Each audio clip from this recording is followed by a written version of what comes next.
ఈ మధ్య నేను ఏదో అంగన్వాడీ గురించి ప్రసంగం చేయవలసి వచ్చింది. అసలు అంగన్వాడీ అంటే ఏమిటి అని నాకు అనుమానం వచ్చింది. ఏదో అంగన్వాడీ చూడడానికి వెళ్ళాను. నేను దాని గురించి తెలుసుకునే ప్రయత్నం చేసి నేను ఆశ్చర్యపోయాను. నిజంగా మీరు నమ్మండి, దాని గురించి తెలుసుకున్నప్పుడు నాకు కళ్ళు చెమ్మగిల్లాయి.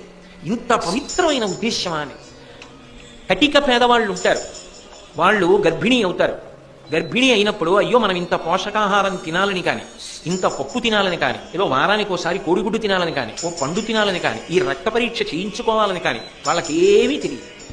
దానివల్ల రక్తహీనత చేత పురుటిలోనే చాలా మంది తల్లులు మరణిస్తుంటారు. మరణించి ఆ పసిపిల్లలు మిగిలిపోతారు. ఆ పసిపిల్లలు వాళ్ళు పేదరికంలో ఉన్నవాళ్ళు, ఆ పిల్లల్ని సరిగ్గా పెంచలేక ఇంట్లో ఏడుస్తూ ఉండిపోయి వాళ్ళు అకాల మరణానికి గురైపోతారు.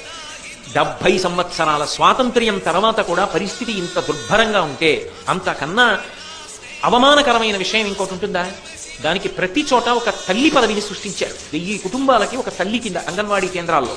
ఆమె ఏం చేస్తుందంటే, తనకు తెలిసిన ఆ 1000 కుటుంబాల్లో ఎవరైనా ఒక పేదరాలు గర్భిణి అయితే ఆమె దగ్గరికి వెళ్ళి కూర్చోపెట్టుకుని ఒక కన్న తల్లిలా, అమ్మా నువ్వు గర్భిణివి, నీకు రక్తం తగ్గిపోకూడదమ్మా, నీకు హిమోగ్లోబిన్ ఎంత ఉండాలి అని రోజు ఆమెకి బియ్యం, ఏదో వారానికి ఇంత కందిపప్పు పప్పు, వారానికి ఇన్ని కోడిగుడ్లు, ఆమెకి ప్రసవం అయిన తర్వాత పిల్లకి కావలసిన పాలు, తల్లికి కావలసిన పాలు, ఇంకా అవసరమైతే వాళ్ళని తీసుకెళ్లి వైద్యశాలలో పెద్ద వైద్యుల్ని కలిసి ఆమెకి చేయించవలసిన వైద్య సేవ.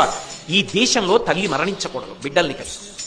ఆమె ఆరోగ్యం గురించి ఆమెకి తెలియకపోవచ్చు, కానీ ఆమెకి తెలియచెప్పి ఇంటికి బియ్యం పప్పు కూడా పంపించి, కోడిగుడ్లు కూడా పంపించి కటిక పేదవాళ్ళైన వాళ్ళని కాపాడడానికి ఒక అద్భుతమైనటువంటి పథకం.